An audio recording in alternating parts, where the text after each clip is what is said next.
ভাইরা আমার, ঠিক তেমনি ভাবে মৃত্যুর সময় ব্যথা লাগবে, কিন্তু মৃত্যুর সময় তার সামনে জান্নাত থেকে একটা পিকচার নিয়ে আসা হবে, ভিডিও ক্লিপ এনে তার সামনে ধরা হবে। আল্লাহু আকবার।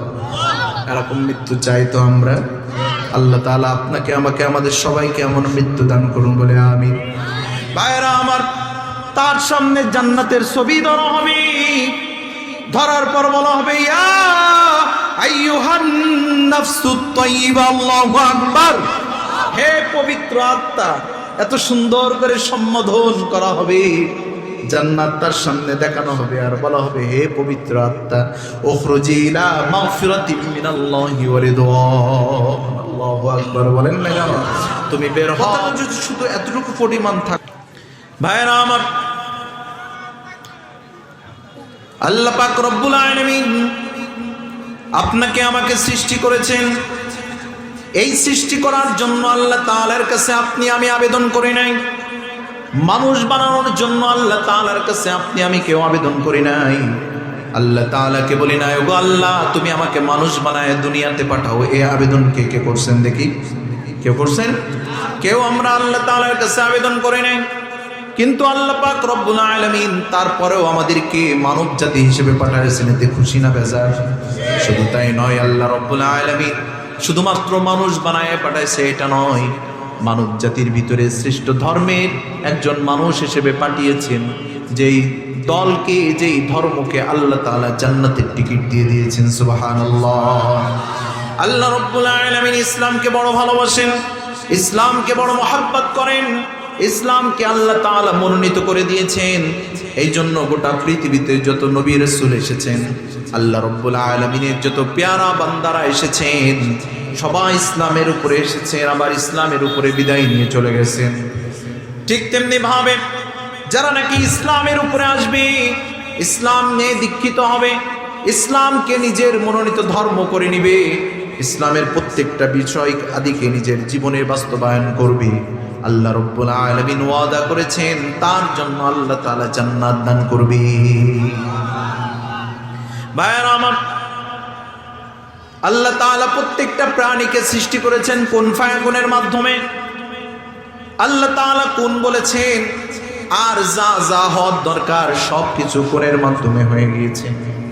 আসমানকে সৃষ্টি করেছেন, বলেছেন হয়ে যাও, হয়ে গেছে। এই জমিনকে সৃষ্টি করেছেন, বলেছেন হয়ে যাও, তো জমিন হয়ে গেছে।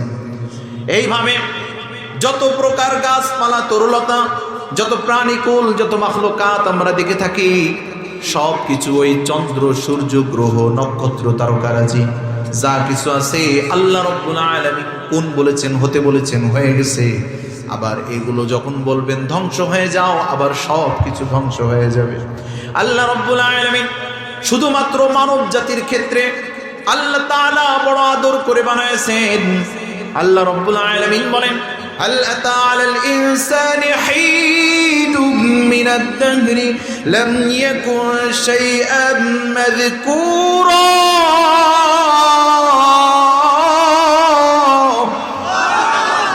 আল্লাহ রব্বুল আলামিন বলেন, মানুষ এত তাড়াতাড়ি ভুলে গেল। এমন একটা সময় ছিল, মানুষের এমন একটা অতীত ছিল, যেই সময়ে মানুষ বলতে কিছু ছিল না, তার কোনো নাম ছিল না, তার কোনো অস্তিত্ব ছিল না।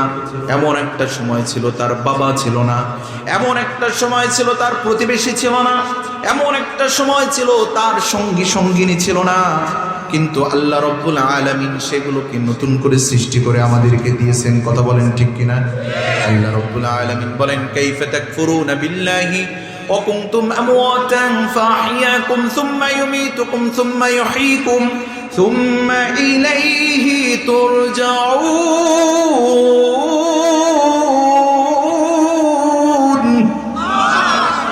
এই মানব জাতি মৃত ছিল, কি ছিল বলে? সবাই বলে না? কথা বলতে কষ্ট হয়। সাউন্ড কমে গেল কেন? একটু সাউন্ডটা দেও না রে ভাই, আর কিছু লাগবে না, শুধু সাউন্ডটা বাড়ায় দিতে হবে। আল্লাহ রব্বুল আলামিন এই মানবকে সৃষ্টি করেছে। আল্লাহ তাআলা বলেন, কাইফা তাকফুরুনা বিল্লাহ, কিভাবে তোমরা আল্লাহ তাআলাকে অস্বীকার করো, কিভাবে আল্লাহ তাআলার সাথে নাফরমানি করো। অকুনতুম আমওয়াতান, অথচ তোমরা ছিলে মৃত। কি ছিলাম বলেন? সবাই বলে না কি ছিলাম? আল্লাহ তাআলা অন্য আয়াতে বলেন আল্লাযী খালাকাল মাউতা ওয়াল হায়াতা লিয়াবলুয়াকুম আইয়ুকুম আহসানু আমালা। আল্লাহ তাআলা বলেন আল্লাযী খালাকাল মাউতা, যিনি কি করেছেন? মৃত্যু সৃষ্টি করেছেন। ওয়াল হায়াতা, যিনি জীবন সৃষ্টি করেছেন। ওয়াল হায়াতা লিয়াবলুয়াকুম আইয়ুকুম আহসানু আমালা। কেন সৃষ্টি করেছেন? যাতে পরীক্ষা করতে পারে। এই উভয়ের ভিতরে পরীক্ষা করে আল্লাহ তাআলা দেখতে চান কে এর ভিতরে কল্যাণকামী, কে নেককার ব্যক্তি। সুবহানাল্লাহ পড়বেন না? তাহলে আল্লাহ তাআলা বলছেন কি আল্লাযী খালাকাল মাউতা, যিনি কি করেছেন? মৃত্যু সৃষ্টি করেছেন। ওয়াল হায়াতা, জীবন সৃষ্টি করেছেন। আচ্ছা, হিসেবে কি আগে কি মৃত্যু না আগে জীবন? কথা বলে না? জীবনের পরেই তো মৃত্যু। কথা বলেন ঠিক কি না? অথচ আল্লাহ তাআলা অন্য আয়াতেও তাই বলছেন কাইফা তাকফুরুনা বিল্লাহি ওয়া কুনতুম আমওয়াতান ফাহিয়াকুম। আল্লাহ তাআলা বলেন মানব জাতি তোমরা তো মৃত ছিলে। এখানেও আল্লাহ তাআলা বলছেন তোমরা মৃত ছিলে। আল্লাযী কাইফা তাকফুরুনা বিল্লাহি ওয়া কুনতুম আমওয়াতান ফাহিয়াকুম। আল্লাহ তাআলা বলেন তোমরা মৃত ছিলে, আমি আল্লাহ তাআলা তোমাদেরকে জীবন দিয়েছি। সুবহানাল্লাহ। বিজ্ঞান সায়েন্টিস্টরা এখানে একমত যে হ্যাঁ, মানুষ এই দুনিয়াতে আসার আগে মানুষ মৃত ছিল। তাহলে বিজ্ঞানের সাথে সায়েন্সের সাথে কোরআনের কোনো বৈপরীত্য হয়েছে এখানে? কথা বলেন না? কোনো প্রকার কোনো বিরোধ হয়েছে? তাহলে কোরআনও বলছে কি যে মানুষ মৃত ছিল, সেখান থেকে আল্লাহ তাআলা তাদেরকে হায়াত দিয়েছেন। আবার এখানে বিজ্ঞানও বলছে যে মানুষ সৃষ্টির আগে, দুনিয়াতে আসার আগে তারাও মৃত ছিল। তাহলে আমাদের অতীত ছিল মৃত। তাহলে মৃত্যুর থেকে আল্লাহ জীবন দিয়েছেন। কেমনে জীবন দিয়েছেন? আল্লাহ রাব্বুল আলামিন কোরআনের মাধ্যমে জানাই দিয়েছেন তোমরা মৃত ছিলে, আমি আল্লাহ রাব্বুল আলামিন তোমাদেরকে সৃষ্টি করেছি। আল্লাহ রাব্বুল আলামিন বলেন ইন্না খলাকনাকুম মিন তুরাবিন সুম্মা মিন নুতফা। আল্লাহ রাব্বুল আলামিন বলেন আমি আল্লাহ তাআলা তোমাদেরকে মাটি থেকে সৃষ্টি করেছি। সুবহানাল্লাহ। আরো জোরে বলেন। তাহলে আল্লাহ তাআলা কি থেকে সৃষ্টি করেছে? তো এই যে কেউ বলে যে হনুমান থেকে সৃষ্টি করেছে, কেউ বলে যে বানর থেকে মানুষ সৃষ্টি হয়েছে, কেউ বলে শিম্পাঞ্জ থেকে মানুষ সৃষ্টি হয়েছে। এখন কি আল্লাহ তাআলা বললেন যে আমি মাটি থেকে মানুষকে সৃষ্টি করেছি। আর আল্লাহ তাআলা মাটি থেকে মানুষ সৃষ্টি করেছে মানে আদমকে সৃষ্টি করেছেন, আর আদম থেকে আমাদেরকে সৃষ্টি করেছেন। কথা বলেন ঠিক কিনা? আদম থেকে আমাদের সিরিয়ার আসছে। এই জন্য আল্লাহ তাআলা বলেছেন ওয়ালাকাদ কাররামনা বানি আদম, আমি আদম, বনি আদমকে আমি সম্মানিত করেছি। সুবহানাল্লাহ। তাহলে আমরা তো বনি আদম, আদমের সন্তান। কথা বলেন। তাহলে আদমের সন্তান আমরা, আমাদেরকে সম্মানিত করেছে। তাইলে আমাদেরকে আদম থেকে বানানো হয়েছে। আর আদমকে কি থেকে বানানো হয়েছে? সবাই বলেন।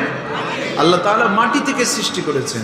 তাইলে যারা বলে মানুষ বানর থেকে সৃষ্টি হয়েছে, মানুষ হনুমান থেকে সৃষ্টি হয়েছে, মানুষ শিম্পাঞ্জি থেকে সৃষ্টি হয়েছে, আমরা বলি আমরা মূলত মাটি থেকে আদম সৃষ্টি হয়েছে। আর আদমের বংশধর হিসেবে আমরা আদমী সন্তান, আমরা আদম সন্তান। আর যারা বলে হনুমান, বাদর, শিম্পাঞ্জি থেকে মানুষ সৃষ্টি করেছে, মানুষ সৃষ্টি হয়েছে, আমরা বলি তোরা বানর থেকে সৃষ্টি হতে পারিস, আমরা মানুষ থেকে মানুষ সৃষ্টি হয়েছি। তোরা মূলত চেহারা স্রোতে মানুষের মতো হলেও প্রকৃতপক্ষে বানরের থেকেও খারাপ। আওয়াজ দিয়ে বলেন ঠিক কিনা?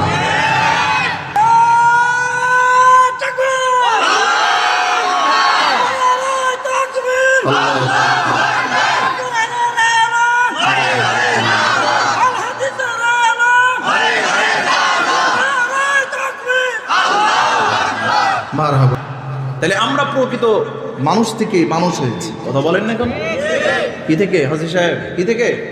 মানুষ থেকে মানুষ সৃষ্টি হয়েছে। আমরা আদম থেকে সৃষ্টি হয়েছি।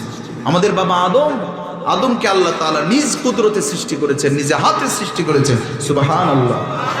ভাইরা আমার, আল্লাহ তাআলা বলেন ইন্না খলাকনাকুম মিন তুরাবিন সুম্মা মিন নুতফাতিন সুম্মা মিন আলাকাতিন সুম্মা মিন মুদগা। আল্লাহ রাব্বুল আলামিন বলেন আমি মানুষকে সৃষ্টি করেছি নাপাক পানি থেকে। কি থেকে বলেন? এক নম্বরে বলছে আমি মানুষকে সৃষ্টি করেছি মাটি থেকে। দ্বিতীয়ত আল্লাহ তাআলা সৃষ্টি করেছেন বলেন নাপাক পানি থেকে। নাপাক পানি বলতে এখানে আল্লাহ তাআলা বলেছেন শুক্রাণু থেকে সৃষ্টি করা হয়েছে। বাবার শুক্রাণু আর মায়ের ডিম্বাণু এই দুটার সমন্বয়ে যে নাপাক পানি আসে, এই নাপাক পানির থেকে আল্লাহ তাআলা মানুষকে সৃষ্টি করেছেন। তাহলে এমন নাপাক পানি, যে নাপাক পানি কাপড়ে লাগলে সে কাপড় পরে নামাজ হয় না, কত বলেন না কাপড়? এমন নাপাক পানি, যে নাপাক পানি শরীর থেকে নির্গত হলে শরীর নাপাক হয়ে যায়, গোসল ফরজ হয়ে যায়, কথা বলেন? তাইলে আমরা এমন একটা পর্যায়ে ছিলাম, মায়ের বক্ষ দেশে আর বাবার পৃষ্ঠ দেশে, এই দুই জায়গার থেকে সমন্বিত হয়ে আল্লাহ তাআলা আমাদেরকে বানাইলেন এমন নাপাক পানি, যে পানিকে মানুষ ঘৃণা করে। আর এইখান থেকে একটা মানুষ সৃষ্টি হয়ে, সেই মানুষের এত অহংকার, এত অবলীলা কোথার থেকে আসে, কথা বলেন ঠিক কিনা? মানুষ কখনো অহংকার করতে পারে না। অহংকারের মালিক, অহংকারের চাদর একজনের, তিনি কে? আল্লাহ তাআলা। চাদর নিয়ে টানাটানি করে না, অহংকার করবে শুধুমাত্র বলছিলাম, অন্য কেউ করবে না ভাই। তাইলে মানুষ কিসের থেকে তৈরি হয়েছে? কথা বলেন না? আল্লাহ তাআলা মাটি থেকে মানুষকে সৃষ্টি করেছেন। 2 নম্বরে আল্লাহ রাব্বুল আলামিন বলেন আল্লাহ তাআলা শুক্রাণু থেকে মানুষকে সৃষ্টি করেছেন। 3 নম্বরে আল্লাহ রাব্বুল আলামিন বলেন জমাট রক্ত থেকে আল্লাহ তাআলা মানুষকে সৃষ্টি করেছেন। সুবহানাল্লাহ বলেন। ভাইরা আমার, যখন বাবার পৃষ্ঠদেশ থেকে আর মায়ের বক্ষদেশ থেকে ডিম্বাণুর ভিতরে এই দুইটা সমন্বয়ে একত্রিত হয়, আস্তে আস্তে করে সেখানকার মুখ আল্লাহ তাআলা বন্ধ করে দেন। এই মুখ বন্ধ করে দেওয়ার কিছুদিন পর, হাদিসের ভিতরে আসছে 40 দিন পার হয়ে যাওয়ার পর, এরপরে এই শুক্রাণুটা, এই পানিটা একসাথে জমাট বেঁধে সেখান থেকে একটা রক্তের দলা হয়। সুবহানাল্লাহ বলবেন না? আল্লাহ রাব্বুল আলামিন এইদিকে নজর যখন দেয়, নজর দেওয়ার পর এই পানির থেকে আস্তে আস্তে করে একটা রক্তে জমাট বেঁধে যায়, রক্ত জমাট বেঁধে যায়। তারপরে আস্তে আস্তে 40 দিন পর, হাদিসের ভিতরে আসছে আবার 40 দিন পার হওয়ার পর সেখান থেকে এটা একটা মাংসের টুকরা তৈরি হয়। এইভাবে 40 দিন যেতে যেতে প্রত্যেক 40 দিন অন্তর অন্তর আল্লাহ তাআলার কুদরতে এটা পরিবর্তন করে দেন কে? আল্লাহ রাব্বুল আলামিন যখন পরিবর্তন করে দেন, এরপরে আসমান থেকে ফেরেশতারা নেমে আসে আল্লাহ তাআলার হুকুমে। আল্লাহ রাব্বুল আলামিনের হুকুমে ফেরেশতারা নেমে আসে। ফেরেশতারা এসে 4টা জিনিস দিয়ে যায়। তার ভিতরে 1 নম্বরে হলো তার ভিতরে রূহ ফুঁকে দিয়ে যায়। কি দিয়ে যায় বলেন? সবাই বলেন। রূহ ফুঁকে দিয়ে যায়। রূহ। ভাইরা আমার, আল্লাহ রাব্বুল আলামিন এই রূহটাকে যখন ফেরেশতাদের মাধ্যমে ফুঁকে দিয়ে যায়, রূহ কি জিনিস, রূহ সম্পর্কে আল্লাহ নবী সাল্লাল্লাহু আলাইহি ওয়াসাল্লামের কাছে এসে কাফেররা প্রশ্ন করলেন, ইয়াসআলুনাকা আনির রূহ, হে রাসূল রূহ কি জিনিস? আল্লাহ নবী সাল্লাল্লাহু আলাইহি ওয়াসাল্লাম বলেন আগামীকাল বলবো, কিন্তু ইনশাআল্লাহ বলে নাই। কি বলে নাই বলেন? সবাই বলেন, কি বলে নাই? ইনশাআল্লাহ বলে নাই। বিদায় আসমান থেকে কোনো ওহী আসা সবকিছু বন্ধ হয়ে গেছে। তার মানে আল্লাহ রাব্বুল আলামিন বলেন আসমান থেকে কোনো ওহী যতক্ষণ না আসে, যতক্ষণ পর্যন্ত আল্লাহ নবীকে কথা বলতে না বলা হয়, ততক্ষণ পর্যন্ত আল্লাহ নবী কোনো কথা বলে না। সুবহানাল্লাহ পড়েন। তাহলে আল্লাহ নবীর যে হাদিসগুলো, এগুলো শুধুমাত্র আল্লাহ নবীর নিজস্ব বানানো না, বরং এর তাগিদ বা এর পিছনে যে হিকমত রয়েছেন তিনি কে? এই জন্য ভাইরা আমার, আল্লাহ নবী সাল্লাল্লাহু আলাইহি ওয়াসাল্লামের কাছে দীর্ঘদিন যাবত কোনো প্রকার কোনো ওহী আসে না। আল্লাহ নবী পেরেশানিতে পড়ে গেলেন। কাফেররা হাসাহাসি করলো। রূহ সম্পর্কে জিজ্ঞাসা করা হয়েছে, কিন্তু মুহাম্মদ উত্তর দিতে পারলো না। দীর্ঘদিন পর আল্লাহ নবীর উপরে আল্লাহ তাআলার পক্ষ থেকে ওহী আসলো। এসে বলা হলো যে এই যে প্রশ্ন করেছি, ইয়াসআলুনাকা আনির রূহ, হে নবী রূহ কি জিনিস? আল্লাহ নবী সাল্লাল্লাহু আলাইহি ওয়াসাল্লাম কোরআনের আয়াতের মাধ্যমে জানায় দেন, কুলির রূহু মিন আমরি রাব্বি ওয়া মা উতিতুম মিনাল ইলমি ইল্লা কলিলা। আরো জোরে বলেন না আল্লাহু আকবার। আল্লাহ তাআলা বলেন রূহ হলো আল্লাহ তাআলার আদেশ। সুবহানাল্লাহ। রূহ এটা দেখা যায় না, এটা কেউ দেখতেও পারে না, কেউ ধরতেও পারে না, কেউ ছুঁইতেও পারে না। এটা আল্লাহ তাআলার আদেশ। আল্লাহ তাআলা বলছেন চলো, তো চলা শুরু হয়ে গেছে। আল্লাহ রাব্বুল আলামিন যেদিন বলবেন থেমে যাও, সেদিন কি হয়ে যাবে বলেন? সবাই আওয়াজ দিয়ে বলেন, কি হবে? সেদিন থেমে যাবে। তো তো রূহ সম্পর্কে যখন জিজ্ঞাসা করা হলো, আল্লাহ তাআলা জবাব দিয়ে দিলেন, এটা আল্লাহ তাআলার আদেশ। ওমা উতিতুম মিনাল ইলমি ইল্লা কলিলা। আল্লাহ তাআলা বলেন, এই সম্পর্কে জ্ঞান তোমাদেরকে বড়ই কম দেওয়া হয়েছে, অনেক অল্প মানুষের জ্ঞান। এটা হলো সসীম, কি বললাম? সসীম। আর আল্লাহ তাআলার জ্ঞান এটা হলো অসীম। সুবহানাল্লাহ। তো আল্লাহ তাআলার এই অসীমত্ব এই সসীম ব্রেনে কখনো ধরবে? ধরানো সম্ভব?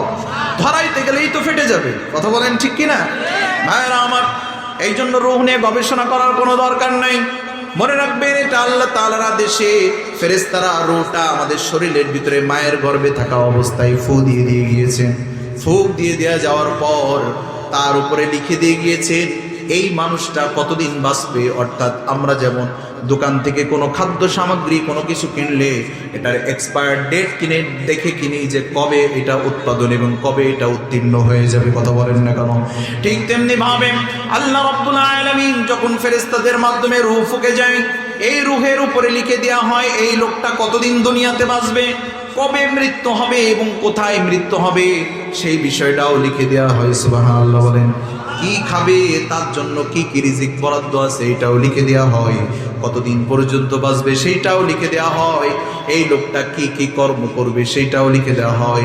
এবং এই লোকটা শেষ পর্যন্ত কল্যাণকামী হবে না অকল্যাণ হবে, সফল হবে না বিফল হবে, এই বিষয়টাও তার উপরে লিখে দেওয়া হয়। হযরত মুসা আলাইহিস সালাম এবং খাজির আলাইহিস সালামের সাথে দুইজনের সাক্ষাৎ হয়েছে।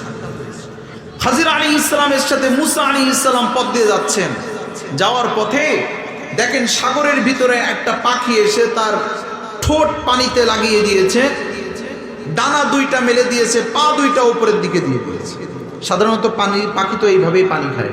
তো এইভাবে যখন দিছে তখন এই ঠোঁট থেকে সামান্য পরিমাণ পানি ওঠে না, এক কলস পানি ওঠে। কথা বলে না? কতটুকু? 1 ফুট পানি ওঠে না। তো মুসা আলাইহিস সালামকে খাজির আলাইহিস সালামকে বলছে, খাজির আলাইহিস সালাম বলছে, মুসা জানো মানুষের জ্ঞান গোটা পৃথিবীর জ্ঞানের পরিধি কতটুকু? মুসা আলাইহিস সালাম বলছে কতটুকু? মুসা আলাইহিস সালাম বলছে এই গোটা পৃথিবীর জ্ঞান হলো এই যে সাগর থেকে 1 ফুট পানি তুলে নিল এই যে পাখিতে, এই পরিমাণ জ্ঞান আল্লাহ গোটা পৃথিবীকে দিয়েছে। আর এই সাগরের যেমন কোনো কুল নেই, কিনারা নাই, কোনো শেষ নাই, এই পরিমাণ জ্ঞান আল্লাহ পাক রব্বুল আলামিনের আছে। সুবহানাল্লাহ। তো ভাইরা আমার, তাইলে মানুষকে আল্লাহ তাআলা এইভাবে সৃষ্টি করলেন। আস্তে আস্তে মানুষ দুনিয়াতে আসার মতো অবস্থা হলো। এত মায়া এত মহাব্বত করে আল্লাহ তাআলা মায়ের গর্ভ থেকে এত প্রসেসিং করে বানাইলেন। হে মুসলমান, আল্লাহর গোলাম, মায়ের গর্ভে থাকা অবস্থায় আল্লাহ রাব্বুল আলামিন বলেন মুখাল্লাকাতিন ওয়া গায়রু মুখাল্লাকা। আল্লাহ তাআলা বলেন কেউ কেউ পেটে থাকা অবস্থায় মারা যায়, নষ্ট হয়ে যায়। পেটে থাকা অবস্থায় সময়ের আগে গর্ভপাত হয়ে যায়। আবার আল্লাহ রাব্বুল আলামিন কাউকে কাউকে সম্পূর্ণভাবে রেখে দুনিয়াতে সন্তানের মতো করে জন্ম দিয়ে পাঠায়। কথা বলেন ঠিক কিনা? তা আপনার আমার প্রতি যে দরদ কে করেছেন? আল্লাহ চাইলে গর্ভে থাকা অবস্থায় আপনাকে আমাকে মারতে পারতেন কি পারতেন না? তোমার মতো প্রিয় বন্ধু যার হৃদয় রয়, ঠিক না? তোমার মতো প্রিয় বন্ধু যার হৃদয় রয়, তার কি আর থাকতে পারে, তার কি আর থাকতে পারে চিন্তা মৃত্যুর ভয়। তোমার মতো, সবাই, তোমার মতো প্রিয় বন্ধু যার হৃদয় রয়, তার কি আর থাকতে পারে, তার কি আর চিন্তা মৃত্যুর ভয়। তোমার মতো প্রিয় বন্ধু যার হৃদয় রয়, শিশুকালে মায়ের দুধে বাঁচাও খোদা প্রাণ, মায়ের স্নেহে বেড়ে উঠি তোমার অবদান। শিশুকালে মায়ের দুধে বাঁচাও খোদা প্রাণ, মায়ের স্নেহে বেড়ে উঠি বন্ধু হয়ে ভালোবাসা, বন্ধু হয়ে ভালোবাসা ছড়াও জগৎময়। তোমার মতো প্রিয় বন্ধু যার হৃদয়ে রয়, তোমার মতো প্রিয় বন্ধু যার হৃদয়ে রয়, তার কি আর থাকতে পারে, তার কি আর থাকতে পারে দুঃখ কষ্টের ভয়। তোমার মতো প্রিয় বন্ধু যার হৃদয়ে রয়। লিল্লাহি তাকবীর। রাগ করছেন? দোয়া করে দিই, চলবে ইনশাআল্লাহ। ভাইরা আমার, যে কথা বলছিলাম, আল্লাহ পাক রব্বুল আলামিন বড় আদর করে আপনাকে আমাকে বানাইছেন। সময় হয়ে যাবে, সময় হয়ে যাওয়ার সাথে সাথে আবার সুম্মা ইউমিতুকুম, আমাদেরকে আবার মৃত্যু দিয়ে দিবেন কে? ওই যে বললাম না, যখন গর্ভের ভিতরে রূহ এসে ফুঁকাই দিয়ে যায়, তখন নির্দিষ্ট টাইম দিয়ে যায় কবে মরবে, কোথায় মরবে, এই নির্দিষ্ট সময় ওখানে নির্ধারণ করে দেওয়া হয়।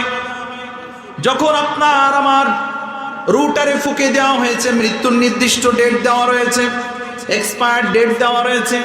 দোকান থেকে যেটা আপনারা কিনে খান ওইটাই তো স্পষ্টভাবে লেখা থাকে, আপনি আমি দেখে কিনতে পারি। কিন্তু আল্লাহ তাআলা আপনার আমার তাকদীরে লিখে রেখেছেন কবে, কোন জায়গায়, কত তারিখে আপনার মৃত্যু হবে, আমার মৃত্যু হবে। আমরা যেখানেই যাচ্ছি আপনার আমার মৃত্যু টেনে নিয়ে বেড়াচ্ছি। আওয়াজ দিয়ে বলেন ঠিক কিনা?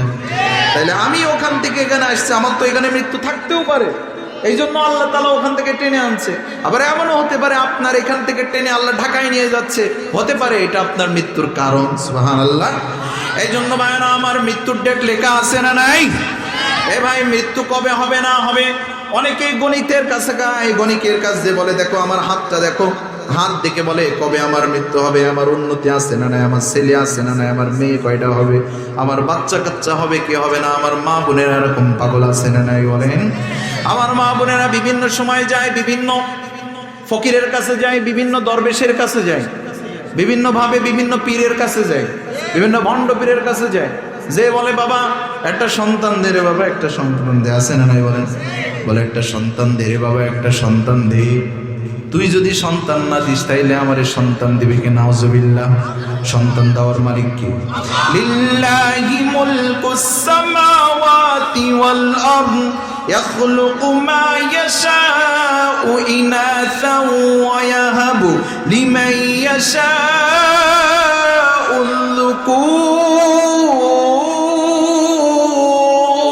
যুকুর। এই জমিন আসমান কার? কে সৃষ্টি করেছেন? আপনাকে কে বানাইছেন? আমার আপনার আত্মীয় স্বজন, আপনজন, জমিদারি সব কিছু কে দিয়েছেন? আর সন্তান দেওয়ার মালিক কে?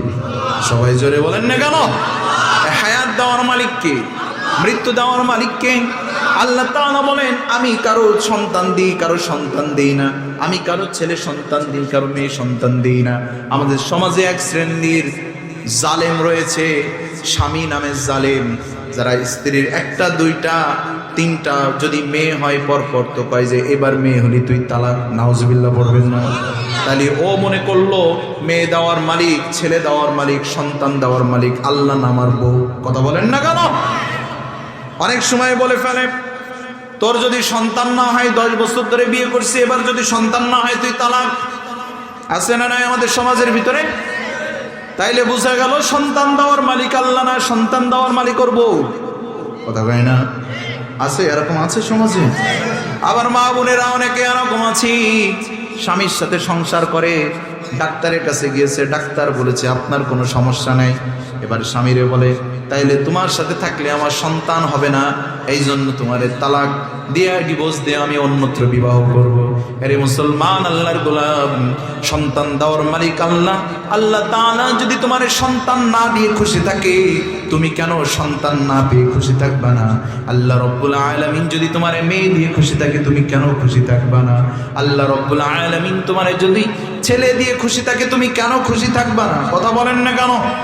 এখন যদি তুমি বাবার কাছে যে বাবা নামে ভণ্ডর কাছে গিয়ে যদি হাত পেতে তার কাছে যে যদি ভিক্ষা চাও একটা সন্তান দে, বাবা একটা সন্তান দে, এরে মুসলমান আল্লাহর গোলাম ইমান আসে না গেছে? দয়াল বাবা ভণ্ড বাবা লাগে আমার ডর, দয়াল বাবা ভণ্ড বাবা লাগে আমার ডর। ফেরেশতারা গুরজু মারবে কবরের ভিতর বাবারে, ফেরেশতারা গুরজু মারবে কবরের ভিতর। আরে বাবার দর্শন মেলে যদি, আরে কালো নারী হয় সুন্দরী, নাউজুবিল্লাহ পড়বেন না? আছে না এক শ্রেণী মনে করে কি বাবার দর্শন মিললে কি হয়, মনে হয় কালো মানুষগুলো সব ফর্সা হয়ে যায়। এই কালো বানানোর মালিক কি? ফর্সা বানানোর মালিক কে? আরে বাবার দর্শন মেলে যদি কালো নারী হয় সুন্দরী, স্বামীর চরণ ছাইড়া এবার বাবার চরণ ধর, স্বামীর চরণ ছাইড়া এবার বাবার চরণ ধর। ফেরেশতারা গুরজু মারবে কবরের ভিতর বাবারে, ফেরেশতারা গুরজু মারবে কবরের ভিতর। সবাই দয়াল বাবা ভণ্ড বাবা লাগে আমার ডর, দয়াল বাবা ভণ্ড বাবা লাগে আমার ডর। ফেরেশতারা গুরজু মারবে কবরের ভিতর বাবারে, ফেরেশতারা গুরজু মারবে কবরের ভিতর। আরে বাবাই দেখো গাঞ্জা খাইয়া, আরে নাচে বাবা ল্যাংটা হইয়া, আছে না? আরে বাবাই দেখো গাঞ্জা খাইয়া, আরে নাচে বাবা ল্যাংটা হইয়া, আছে? আরে বাবাই দেখো গাঞ্জা খাইয়া, আরে নাচে বাবা ল্যাংটা হইয়া। এক টানেতে রাজা বাদশা, দুই টানে সব পার, এক টানে সব রাজা বাদশা, দুই টানে সব পার। ফেরেশতারা গুরজু মারবে কবরের ভিতর বাবারে, ফেরেশতারা গুরজু মারবে কবরের ভিতর। দয়াল বাবা ভণ্ড বাবা লাগে আমার ডর, দয়াল বাবা ভণ্ড বাবা লাগে আমার ডর। ফেরেশতারা গুরজু মারবে কবরের ভিতর বাবারে, ফেরেশতারা গুরজু মারবে কবরের ভিতর। আল্লাহু তাকবীর। এসব ভণ্ডদের আস্তানা দিবেন, জীবন চলে যাবে। ইমান রক্ষার্থে যদি এই ভণ্ডগুলো তাড়াতে হয় এলাকার থেকে, যদি খুন্তা কোদাল থেকে শুরু করে ঝাঁটা বানন যদি হাতে নিতে হয়, রাজি আছেন তো ইনশাআল্লাহ? জিকির করি লা ইলাহা ইল্লাল্লাহ। ভাইরা আমার, যে কথা বলছিলাম খুব খেয়াল দিয়ে শুনতে হবে কথাগুলো। এই দুনিয়া চিরদিন কারোর জন্য স্থায়ী, কথা বলেন না কেন? আল্লাহ রব্বুল আলামিন যেভাবে আপনাকে আমাকে বানাইছেন, ওই যে আয়াতের শেষাংশে বলেছেন সুম্মা ইউমিতুকুম সুম্মা ইউহয়িকুম সুম্মা ইলাইহি তুরজাউন। বান্দা, আমি আল্লাহ তাআলা তোমার মৃত্যু থেকে আমি জীবন দিয়েছি। আল্লাহ তাআলা ওই যে রূহ যখন দিয়ে দিলেন মায়ের গর্ভের ভিতরে, এর আগে কি ছিল মানুষ? কথা বলেন, মৃত ছিল। আল্লাহ রব্বুল আলামিন রূহ দিয়েছেন, রূহ দেওয়ার পরে দুনিয়াতে আল্লাহ আমাদেরকে পাঠাইছেন। এরপরে আবার মৃত্যু হবে। এক সময় আমরা রূহের জগতে ছিলাম, সেটাকে বলা হয় আলমে আরওয়াহ। এরপরে আল্লাহ তাআলা মায়ের গর্ভে দিলেন, মায়ের গর্ভে দেওয়ার পর আমাদেরকে দুনিয়াতে পাঠাইলেন, আলমের দুনিয়া।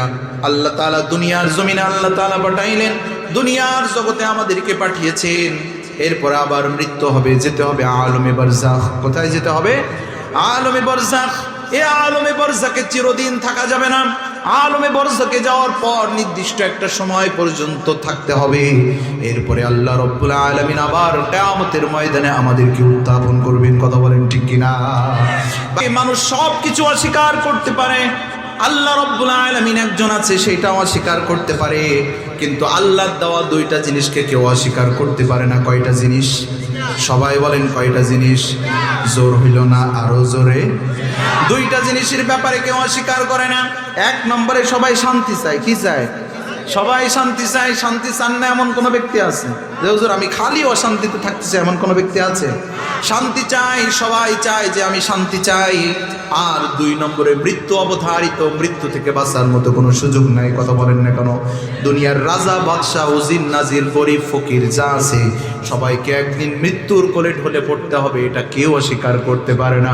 হোক সে কাফের, হোক সে মুশরিক, হোক সে মুসলমান, হোক সে ইহুদি, হোক সে হিন্দু, যে যে ধর্মেরই হোক না কেন, মৃত্যু একদিন আসবে। মৃত্যুর কাছে আমাদেরকে ঢলে পড়তে হবে, এই কথা কেউ অস্বীকার করতে পারে না।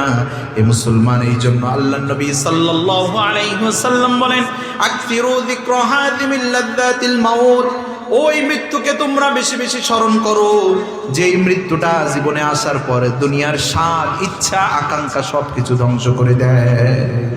মৃত্যু এমন একটা জিনিস কি করে দেয়, জীবনে সব ধ্বংস করে দেয়। জীবনে যা পেয়েছি, যা আশা আছে, যা করব, সব ধ্বংস করে দেয় জীবনে। সেই মৃত্যুকে তোমরা বেশি বেশি স্মরণ করো ভাইরা আমার। অথচ আমরা দুনিয়ার জিন্দেগি নিয়ে এতটাই ব্যস্ত, দুনিয়ার জিন্দেগিটা পাওয়ার ক্ষেত্রে আমরা মনে করি জীবনে কখনো আমার মৃত্যু হবে না, চিরদিন এই জমিনে আমি থেকে যাব, কখনো আমার মৃত্যু হবে না। আজরাইল আসলেও মনে হয় ঘুষ দিয়ে ফেরত দিয়ে দেব, অবস্থা এমন কিনা বলেন? অথচ এই সুযোগ আছে, কথা বলেন না কেন? আল্লাহ রাব্বুল আলামিন বলেন, কুল ইন্নাল মাউতাল্লাযী তাফিরুনা মিনহু ফাইন্নাহু মুলাকীকুম। আল্লাহ তাআলা বলেন, তুমি যেখানেই থাকো না কেন মৃত্যু তোমার সাথে সাক্ষাৎ করবে। তাইলে বুঝা গেল মৃত্যু আমার সাথে সাক্ষাৎ করবে, এটা অবধারিত আমার জন্য। আবার অনেকেই মনে করতে পারেন মৃত্যু থেকে পালাবো, কথা বলেন না কেন? আইনামা তাকুনু ইউদরিকুমুল মাউতু ওয়ালাউ কুনতুম ফি বুরুজিম মুশাইয়াদা। আল্লাহু আকবার। আল্লাহ রাব্বুল আলামিন বলেন, তোমার অর্থ হয়েছে, টাকা পয়সা হয়েছে, জমিদারি হয়েছে, ক্ষমতা হয়েছে। ক্ষমতা বলে তুমি বড় দুর্গ কেল্লা তৈরি করবে, সেখানে গিয়ে তুমি বাঁচার জন্য চেষ্টা করবে, সেখানে গিয়ে তুমি আশ্রয় নেবে, দরজা গেট সব বন্ধ করে দিবে, মনে করবে কোনোদিন তোমার মৃত্যু হবে না। আল্লাহ তাআলা বলেন, না না না, এই সুযোগটা তোমাকে দেওয়া হয় নাই। নির্দিষ্ট সময় যখন চলে আসবে, ঠিকই মৃত্যুর ফেরেশতা তোমার কাছে গিয়ে হাজির হয়ে যাবে। সেখান থেকে বেঁচে ফেরার মতো কোনো সুযোগ নেই। কখন মৃত্যু হবে, আজ হবে না কাল হবে না, আমার একটু দেরি করে হবে।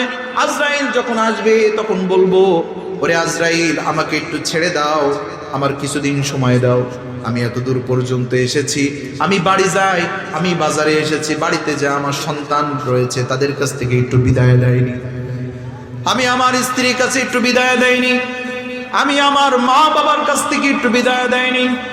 না জানতে কতবার আমি মায়ের সাথে উচ্চ স্বরে কথা বলেছি, না জানতে কতবার আমি বাবার সাথে খারাপ আচরণ করেছি, না জানতে কত মুরব্বীদের সাথে কত ধরনের খারাপ আচরণ করেছি, না জানতে কত সময় আমি ইমাম সাহেব নিয়ে চায়ের দোকানে বসে বসে আড্ডা ইয়ার্কির মাধ্যমে ইমাম সাহেবকে নিয়ে গীবত করেছি, আছে না নাই?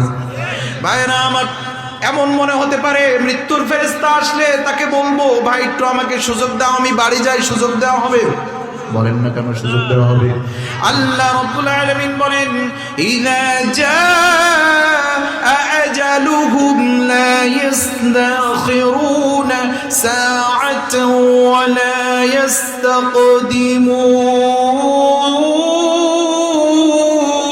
ইস্তাকদিমুন। আল্লাহ তাআলা বলেন, মৃত্যু যখন তোমাদের জন্য নির্দিষ্ট হয়ে গিয়েছে, মৃত্যুর এই নির্দিষ্ট সময়ে মৃত্যুর ফেরেশতা তোমাদের কাছে আসবে, না কিছুটা সময় তোমাদের জন্য অপেক্ষা করা হবে, না কিছুটা আগে তোমাদের রূহটারে কবজ করা হবে, বরং নির্দিষ্ট সময় যখন আসবে তখনই কেবলমাত্র তোমার রূহ কবজ করে নিয়ে যাওয়া হবে। এই দুনিয়ায় কেউ থাকতে পারবো? কথা বলেন না কেন? এই দুনিয়ায় কেউ থাকার সুযোগ আছে? কত বাদশা দুনিয়া শাসন করেছে, 4 জন বাদশা, কয়জন? কথা বলেন না আরো জোরে? তার ভিতরে 2 জন মুসলমান আর 2 জন কাফের। এই 2 জন মুসলমানের ভিতরে একজন ছিল বাদশা সেকেন্দার। এই বাদশা সেকেন্দার নামে যে বাদশা ছিল, গোটা পৃথিবী শাসন করেছে। সুবহানাল্লাহ। কি মনে করছেন এই আধুনিক যুগে এসে? না, এমন একটা সময় ছিল যেই সময় কোনো ধরনের কোনো ঘোড়া ছাড়া তেমন কোনো বাহন ছিল না, অথচ তারা ঘোড়া এবং উট ছাড়া কোনো বাহন ছিল না, অথচ পৃথিবীর এক প্রান্ত থেকে আরেক প্রান্ত পর্যন্ত তারা সফর করেছে, ভ্রমণ করেছে। সুবহানাল্লাহি ওয়া বিহামদিহি। আল্লাহ তাআলা তাদের পাওয়ার কি দিয়েছিল? ওই সময় ইয়াজুজ মাজুজের জন্য এই বাদশা সেকেন্দার তাদের জন্য একটা দেয়াল করে দিয়েছিল, সীসা ঢালা প্রাচীর। আজও পর্যন্ত এই বিজ্ঞানের যুগে এত উন্নত প্রযুক্তি থাকা সত্ত্বেও সেই আজও পর্যন্ত সেই ইয়াজুজ মাজুজ সেই প্রাচীর খুঁজে পায়নি। কথা বলেন না কেন? তাইলে বোঝা গেল এই যুগের চাইতেও তারা বেশি আধুনিক ছিল। কথা বলেন না কেন? ওই যে কথা আছে না, ওল্ড ইজ গোল্ড। তো ঠিক এইটাই আমরা যতই আধুনিক হই না কেন, পিছনে ফিরে গিয়ে 1400 বছর আগে আল্লাহ নবী এসে যা যা শিখিয়ে গিয়েছে সেটাই মানব জাতির জন্য কল্যাণ। আর আমরা নিত্য নতুন আবিষ্কার করে যা বাঁচার চেষ্টা করছি, এটা মানুষের জন্য কখনো কল্যাণকর হতে পারে না, এটা বরং অকল্যাণের দিকে আমাদেরকে টেনে নিয়ে যাচ্ছে। কথা বলেন না কেন? তো ওই সময় ছিল বাচ্চা সেকেন্দার গোটা পৃথিবী শাসন করেছে। উনি মৃত্যুর সময় বললেন, আমি চলে যাওয়ার সময় আমার খাটিয়াটা যেন ডাক্তাররা বহন করে। কারা বহন করে বলেন? আমার মৃত্যুর পরে ডাক্তাররা বহন করবে। 2 নম্বরে, আমি মৃত্যুবরণ করার পর আমার যা টাকা পয়সা যা আছে এগুলো সব ছিটিয়ে দিবা, গরিব অসহায়ের ভিতরে সব দিয়ে দিবা, কিচ্ছু রাখার দরকার নাই। আর 3 নম্বরে, আমি মৃত্যুবরণ করার পর আমার কাফনের ভিতর থেকে 2টা হাত বের করে রাখবে। বাদশাকে জিজ্ঞাসা করা হলো, বাদশা নামদার, ইতিপূর্বে তো এমন ওসিয়াত কেউ করে নাই, আপনি কেমন ওসিয়াত করলেন? মৃত্যুর সময় যদি হালাল কেউ যদি কোনো ওসিয়াত করে যেটা হালাল কোরআন হাদিস সমর্থিত, তাইলে সেটা পালন করা ওয়াজিব হয়ে যায়। কি হয়ে যায় বলেন? অনেকেই জানে না, মৃত্যুর সময় বাবার সম্পত্তি রেখে গেছে, এখান থেকে তুমি মাদ্রাসার খাতে এই টাকাটা তুমি দান করে দিয়ে যাবা, এইটা অমুক আমার কাছে পাওনা আছে এটা পরিশোধ করে দেবা। এই ওসিয়াতগুলো অনেক সময় আছে, আমরা মানতে চাই না। আছে না নাই বলেন? ভাইয়েরা আমার, এই ওসিয়াতের ক্ষেত্রে আরেকটা কথা আমি একটু বলবো আপনাদেরকে। এই ওসিয়াতের ক্ষেত্রে আমাদের সমাজের ভিতরে একটা ভুল রয়েছে, ভুল প্রথা। সেটা হলো, আমরা মনে করি যে মৃত ব্যক্তির মৃত্যুর পর এ ব্যক্তির যে ব্যক্তি সে যাকে ওসিয়াত করে দিয়ে যাবে সেই তার জানাজা পড়াবে, অন্য কেউ জানাজা পড়াইতে পারবে না। আর 2 নম্বরে হলো, তার সন্তানই জানাজা যদি যোগ্য হয় তার সন্তান পড়াবে, অন্য কেউ জানাজা পড়াতে পারবে না। অথবা তার যদি বংশের ভিতরে কেউ জানাজা পড়ানোর মতো যোগ্য হয় তাহলে সে জানাজা পড়াবে, ইমাম সাহেব জানাজা পড়াইতে পারবে না। অথচ আমরা যখন ইমাম সাহেবকে নিয়োগ দিই তখন আমরা কি বলে নিয়োগ দিই? ইমাম সাহেবকে নিয়োগ দিই যে জানাজা, কবর দেয়া, দাফন দিয়া, ঈদের নামাজ, 5 ওয়াক্ত নামাজ, জুমার নামাজ, সব বিবাহ শাদী সবকিছু আপনার দায়িত্ব। বলি কি বলি না? তো সমাজের পক্ষ থেকে, গ্রামের পক্ষ থেকে একটা কমিটি নিযুক্ত করে দেওয়া হয়। এই কমিটির কাজ কি? যে ইনারা যা বলবে গ্রামের সবার পক্ষ থেকে কথাটা বলবে। তো যখন এই কথাটা বলেছে, তাইলে এই যে ওসিয়াতের যেই জায়গাটায় ওসিয়াত যদি করতে হয়, অবশ্যই ইমামের কাছে এই কথা বলতে হবে, হুজুর আপনার তো দায়িত্ব ছিল, কিন্তু আমি আমার সন্তানের উপরে বা অমুকের উপর ওসিয়াত করে দিয়ে যাচ্ছি, আপনি যেন এখানে বাধা দিয়েন না, এটা আপনার কাছ থেকে অনুমতি সাপেক্ষে আমি তাকে কি বলছি, ওসিয়াত করে দিয়ে যাচ্ছি। অন্যথায় সমাজের ইমাম সাহেবকে নিয়োগ দেওয়া হয়েছে, ইমাম সাহেব একজন আলেমে দ্বীন, এক দাড়ি চাচা, এক সাদা, কোন রকম শিখেছে, ও এসে জানাজার নামাজে দাঁড়ায় যায়, ইমাম সাহেবকে অবহেলা করে। আসে না নাই বলেন? এটা করবেন। আর ইমাম সাহেবের অনুমতি সাপেক্ষে করবেন। ইমাম সাহেবের কথা কয় না, এখনো বোঝেন নাই মনে হয় আলাদা। ইমাম সাহেবের অনুমতি সাপেক্ষে, কারণ আমরা নিজেরাই তো ইমাম সাহেবের হক দিয়ে দিয়েছি, দাবিদার দিয়ে দিয়েছে কিনা, তাকে তো অধিকার দিয়েছে, হুজুর আমাদের সমাজে যারাই মারা যাবে জানাজার দায়িত্ব আপনার। এখন যদি তার ছেলেও পড়াতে হয়, ইমাম সাহেবের অনুমতি সাপেক্ষে তার ছেলে এখানে জানাজা পড়াবে। বুঝে আসছে ইনশাল্লাহ? যে কথা বলছিলাম, তাহলে বাদশাহ এখন ওসিয়াত করে গেল 3টা। বাদশাকে জিজ্ঞাসা করা হলো, বাদশা নামদার, আপনি তো ওসিয়াত করলেন আপনার মারা যাওয়ার পর আপনাকে যেন কাফনের ভিতর থেকে 2টা হাত বের করে রাখা হয়। 2টা হাত বের করে রাখলে সমাজের মানুষ বলবে বাদশা সারা জীবন ধরে মানুষের কাছ থেকে কর খেয়েছে, সারা জীবন ভর খাজনা খেয়েছে, চলে যাওয়ার সময়ও 2 হাত বের করে খাজনা নেওয়ার জন্য খালি হাত বের করে রেখেছে। মূল কাহিনীটা যদি আপনি আমাদেরকে বলতেন তাইলে বুঝাতে সুবিধা হবে। বাদশা বলে, 2 হাত খালি করে এই জন্য দিবা, আমি ছোটখাটো কোনো বাদশা নয়, দুনিয়ার এত বড় একটা পৃথিবীর আমি বাদশা হয়েছি। এত বড় পৃথিবীর বাদশা হওয়ার পর আমার হায়াত না, আমি বেঁচে থাকতে পারলাম না, এত সম্পদ থাকার পরেও আমি দুনিয়া ছেড়ে চলে যাচ্ছি 2 হাত খালি করে, আমার সাথে কোনো কিছু গেল না। আমি ওসিয়াত করছি এই জন্য দুনিয়ার মানুষ দেখুক, বাদশা সেকেন্দার গোটা পৃথিবী শাসন করার পরেও যাওয়ার সময় 2 হাত খালি করে গিয়েছে, সাথে কিছু নিয়ে যেতে পারে না। এই জন্য 2টা হাত আমাকে বের করে রাখবে, সমাজের মানুষ আমার থেকে শিক্ষা নিবে।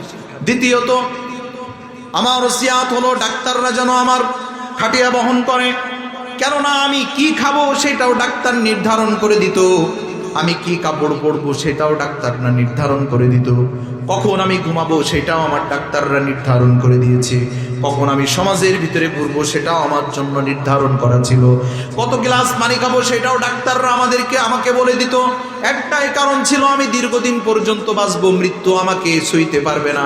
কেননা আমার তো ডাক্তাররা নির্ধারণ আছে, বিশ্বের ভিতরে সব থেকে দামি দামি ডাক্তাররা আমার জন্য নিয়োগকৃত হয়ে আছে।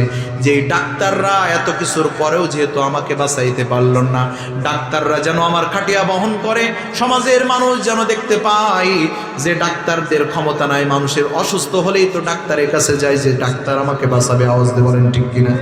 অসুস্থ হয়ে গেলে এই ডাক্তারের কাছে দৌড়ায়, ডাক্তার আমাকে বাঁচায়, ডাক্তার আমারে মারে। নাউজুবিল্লাহ বলেন না। আমাদের সমাজের অবস্থা, মা বোনেদের পেন উঠলে, গর্ভ অবস্থায় পেন উঠলে আগে বলে ডাক্তারের কাছে চলো। নরমালে এখন আমার মা বোনেরা সন্তান জন্ম দিতে চায় না, আগেই ডাক্তারের কাছে যাও, ভাবটা এমন ডাক্তাররাই তারে বাঁচাবে। কিন্তু কত মাকে আমি দেখেছি যারা হসপিটালে বেডে শুয়ে আছে, পেট চিরেছে, সন্তান বাইরে আছে, মা বিদায় নিয়ে চলে গেছি। কথা বলেন ভাইরা আমার। তাইলে নরমালে হতে গিয়েও মা মারা যেতে পারে কি পারে না? তাইলে নরমালে গিয়ে যদি মা মরে সেইটাই দোষ হয়ে যায়, কিন্তু সিজার করে যদি মা মারা যায় সেটা দোষ হয় না। এই জন্য সর্বোচ্চ চেষ্টা করতে হবে নরমালে হওয়ানোর জন্য। মায়েরা আমার, তোমাদের পৃষ্ঠদেশে যে ইনজেকশন পুশ করা হয়, এই ইনজেকশনটা তোমাদেরকে ধীরে ধীরে আস্তে আস্তে পঙ্গু বানায় দেয়। যৌবনকালে হয়তো বা বুঝছো না, কিন্তু 2 দিন পরে মা তোমাকে পঙ্গু বানায় ছাড়বে, তখন এই স্বামীরও তোমার দিকে তাকাইতে আর ভালো লাগবে না। কথা বলেন না কেন? এই জন্য নরমালে যদি সুযোগ হয় নরমালে সন্তান হবে। ভাইরা আমার, যা হোক, যে কথা বলছিলাম, ডাক্তাররা যেন আমার খাটিয়া বহন করে। কেননা আমি ডাক্তারদের মত মেনে চলেছিলাম, কেননা আমার যাতে মৃত্যু না হয়, অসুস্থতা না হয়। যখন আমি মৃত্যু হবে, আমি মরেই যাচ্ছি, ডাক্তাররা আমাকে বাঁচাইতে পারে না, মানুষ যেন দেখতে পায় বাঁচানোর মালিক ডাক্তাররা নয়, বাঁচানোর মালিক একজন, তিনি কি জোরে আওয়াজ দিয়ে বলে? আল্লাহ তোমার লীলা খেলা কেউ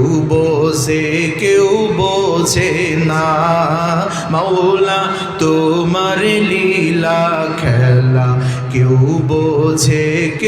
বোঝে না। তুমি কাউকে রাখো গাছতলাতে, মাওলাই কাউকে রাখো পাঁচতলায়, তুমি কাউকে রাখো গাছতলাতে, মাওলাই কাউকে রাখো পাঁচতলায়। মাওলা তোমার লীলা খেলা কেউ বোঝে না। আল্লাহ তোমার লীলা খেলা কেউ বোঝে না। খারাপ লাগছে? তাহলে পড়েন না আমার সাথে, আল্লাহ তোমার লীলা খেলা কেউ বোঝে না, মাওলা তোমার লীলা খেলা কেউ বোঝে না। ইব্রাহিম তোমার নবী ছিল, নমরুদে আগুনে ফেললো। ইব্রাহিম তোমার নবী ছিল, নমরুদে আগুনে ফেললো। আগুন হইল ফুল বাগিচা, পশম কেন জ্বলল না? আল্লাহু আকবার বলেন। আগুন হইল ফুল বাগিচা, পশম কেন জ্বলল না? আল্লাহ তোমার লীলা খেলা কেউ বোঝে না, মাওলা তোমার লীলা খেলা কেউ বোঝে না। মূসা তোমার নবী ছিল, তুর পাহাড়ে সওয়াল করলো। মূসা তোমার নবী ছিল, তুর পাহাড়ে সওয়াল করলো। তোমার নূরে পাহাড়ে জ্বললো, মূসা কেন জ্বলল না? আল্লাহু আকবার। তোমার নূরে পাহাড় জ্বলল, মূসা কেন জ্বলল না? মাওলা তোমার লীলা খেলা কেউ বোঝে না আল্লাহ তোমার লীলা খেলা কেউ বোঝে না, ঠিক কিনা? বাদশা বললেন, যখন আমার খাটিয়া ডাক্তাররা বহন করবে, সমাজের মানুষ জানবে এত ডাক্তাররা মিলেও যখন বাদশাকে বাঁচাইতে পারে নাই, তখন বাঁচানোর মালিক একজন আছে না নাই বলেন? তিনি কে? কে জোরে আওয়াজ দিয়ে বলেন। আয়রা আমার বাদশা বললেন 3 নম্বরে, মনে আছে তো? 3 নম্বরে হলো, 1 নম্বর হলো 2 হাত বের করে রাখবে, 2 নম্বরে হলো খাটিয়া বহন করবে ডাক্তাররা, 3 নম্বরে হলো টাকা পয়সা যা আছে সব ছিটাইতে যাবা। ডাক্তার জিজ্ঞাসা করা হলো, বাদশা নামদার কি কারণে টাকা পয়সা সব ছিটাইতে যাবে? বলেন, সারা জিন্দেগি ভর ধরে সম্পদ অর্জন করলাম, যেই সম্পদ আজ মৃত্যুর সময় আমার সাথে কবরে যাবে না, ওই সম্পদ দুনিয়াতে রেখে আমার কোনো লাভ নাই। ভাইরা আমার, মৃত্যু আপনার আমার জন্য অবধারিত, তবে মৃত্যু কারোর জন্য উপহার স্বরূপ আর কারোর জন্য তিরস্কার স্বরূপ। আল্লাহ রাব্বুল আলামিন কিছু কিছু মানুষের জন্য এই মৃত্যুটাকে আরামদায়ক করে দিয়েছেন, সুবহানাল্লাহ বলেন। কাদের জন্য? যারা নাকি আল্লাহকে রব হিসেবে মেনেছে। কাকে? সবাই জোরে বলেন। আল্লাহ তাআলা বলেন, ইন্নাল্লাযীনা ক্বালু রাব্বুনাল্লাহু সুম্মা ইসতাকামু তাতানাজ্জালু আলাইহিমুল মালায়েকা আল্লা তাখাফু ওয়া লা তাহজানু ওয়া আবশিরু বিল জান্নাতিল্লাতী কুনতুম তুআদুন।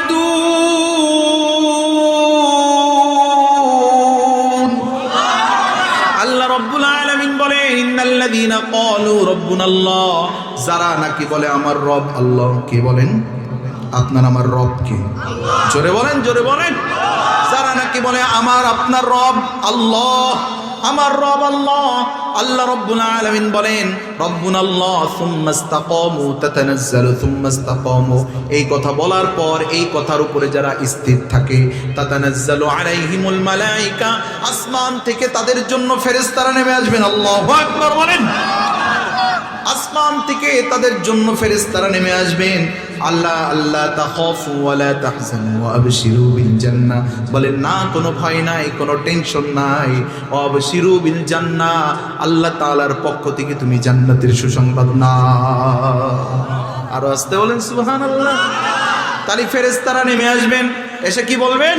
তুমি জান্নাতের সুসংবাদ নাও। সুবহানাল্লাহ। আল্লাহ রাব্বুল আলামিন ওয়াদা করেছেন, কুনতুম তুআদুন, আল্লাহ তাআলা আপনার আমার জন্য ওয়াদা করেছেন। বলে কোনো ভয় নাই, কোনো দুঃখ নাই, না এই পারে তোমার কোনো টেনশন আছে, না ও পারে কোনো টেনশন আছে। সুবহানাল্লাহ। এরপরে বলবে, নাহনু আউলিয়াউকুম ফিল হায়াতিদ দুনিয়া ওয়া ফিল আখিরাহ, তাকে বলা হবে আমরা যেমন দুনিয়াতে তোমার সঙ্গী ছিলাম, আখিরাতেও তোমার সাথে আমরা সঙ্গী হয়ে যাব। কোনো টেনশন নাই, দুনিয়াতেও কোনো টেনশন নাই, আখিরাতেও নাই। দুনিয়াতেও যেমন তোমার সঙ্গী ছিলাম, আখিরাতেও আমরা তোমার সঙ্গী হয়ে যাব। সুবহানাল্লাহ আসতে পড়েন। তাইলে দুনিয়ার কোনো টেনশন নাই মানে কি? একটা মানুষ যখন মরে যায় তখন তার সব থেকে বড় টেনশন আমার পরিবারের কি হবে, আমার ছোট্ট ছোট্ট বাচ্চার কি হবে, আমার বৃদ্ধ মা বাবার কি হবে। মৃত্যু খুব সহজ, মানুষ অনেকেই মৃত্যুবরণ করতে চায়, একটা কারণে মৃত্যুবরণ করতে চায় না, একটা হলো আমার মা বাবার কি হবে, আমার সন্তানাদির কি হবে আমি যদি মারা যাই। কথা বলেন না কেন ভাইরা আমার? এই যে বললো তোমার কোনো টেনশন নাই, দুনিয়াতেও না আখিরাতেও না, মানে দুনিয়াতে তোমার সন্তান আদি রয়েছে, তোমার স্ত্রী রয়েছে, তোমার মা বাবা রয়েছে, তুমি দুনিয়া ছেড়ে চলে যাচ্ছ, তুমি তো তোমার আল্লাহকে রব হিসেবে মেনে নিয়েছো, এই জন্য তুমি দুনিয়া থেকে যাওয়ার সাথে সাথে তোমার এই সন্তান সন্ততি আপনজনদের দেখার দায়িত্ব আল্লাহ তাআলা নিয়ে দিবেন। সুবহানাল্লাহ। পরপারে যাওয়ার পরেও তোমার সব কিছু দেখাশোনার দায়িত্ব আল্লাহ নিয়ে নেবেন। জোরে বলেন না সুবহানাল্লাহ। ভাইরা আমার, কে কে কে যে ব্যক্তি নাকি তার জীবনে আল্লাহ তাআলাকে রব হিসেবে মেনে নিয়েছে, এর মানে হলো জীবনের 5টা স্থানে আল্লাহকে রব হিসেবে মেনে নিতে হবে। কয় স্থানে বলেন? জোরে বলেন। কষ্ট হচ্ছে আপনাদের? 1 নম্বরে হলো ব্যক্তিগত জীবন। কোন জীবন? ব্যক্তিগত জীবনে যে ব্যক্তি আল্লাহকে রব হিসেবে মেনে নিয়েছে, যে ব্যক্তিগত জীবনে আল্লাহ তাআলাকে রব হিসেবে মেনে নিয়েছে, সে নামাজ ছাড়তে পারে? কথা বলেন, আরো জোরে বলেন। সে ব্যক্তি নামাজ ছাড়তে পারবে? সে ব্যক্তি মা বাবার সাথে খারাপ আচরণ করতে পারবে, সে ব্যক্তি স্ত্রীর হক থেকে বৈমুখ হতে পারবে, সে ব্যক্তি সন্তানদেরকে দিন ছাড়া ভিন্ন পথে চলাইতে পারবে, সে ব্যক্তি কখনো আল্লাহ ভিন্ন অন্য কারো পথকে বেছে নিতে পারবে। তাইলে ব্যক্তিগত জীবনে ইসলামকে দাখিল করা অর্থাৎ ব্যক্তিগত জীবনে আল্লাহকে রব হিসেবে মেনে নিতে হবে। 2 নম্বরে হলো সামাজিক জীবনে, পারিবারিক জীবনে আল্লাহকে রব হিসেবে মেনে নিতে হবে, অর্থাৎ পরিবার গঠন করার ক্ষেত্রেও আপনাকে আল্লাহকে রব হিসেবে মেনে নিতে হবে। আমাদের বিয়ের সময় সব থেকে বড় সমস্যা হয়ে যায়, আমরা বুঝি, আমরা অনেকেই বলি বিয়েটা আমাদের পারিবারিকভাবে হবে, বিয়েটা সামাজিকভাবে হবে, বিয়েটা হওয়ার সময় ইসলামিক মত পথ অনুসারে আমরা বিয়ে হবে, কবুল ইজাব কবুলের মাধ্যমে বিয়ে হবে, সব কিছু ঠিক আছে, কিন্তু তার 10 দিন আগে বাড়ির থেকে গান বাজনা হবে, আওয়াজ দিয়ে বলেন ঠিক কিনা, রং মাখামাখি হবে, গা ধোয়ানো হবে, আছে না? আপনাদের এলাকায় নেই কিন্তু আমাদের এলাকায় মেলা আছে, আপনাদের এলাকায় আছে। তাহলে সব জায়গায় মুসলমান তার সব ক্ষেত্রে আল্লাহকে মানলেও এই পরিবার গঠনের ক্ষেত্রে বিয়ের ক্ষেত্রে আল্লাহকে রব হিসেবে মানছে। তাইলে বলেন বিয়ের 10 দিন আগে গান বাজনা করেন, আবার বিয়ে হওয়ার আগের থেকে গা ধোয়ানো, মেয়েরে গা ধোয়ায় বিভিন্ন মেয়েরা আসে, আবার ছেলেদের গা ধোয়ায় বিভিন্ন ছেলেদের গা ধোয়ায় ভাবি, আছে না? নয় বলে খালাতো বোন, মামাতো বোন, অমুক তো, এগুলো সব তো জায়েজ। আরে মিয়া, বিয়ের আগে তুমি এত হারাম কাজ করে বিয়ের পরে তুমি দিনদার বাচ্চা কিভাবে চাও? কথা কয় না? তোমার ঘরে হাফেজ সন্তান কিভাবে হবে? তোমার ঘরে আলেম সন্তান কিভাবে হবে?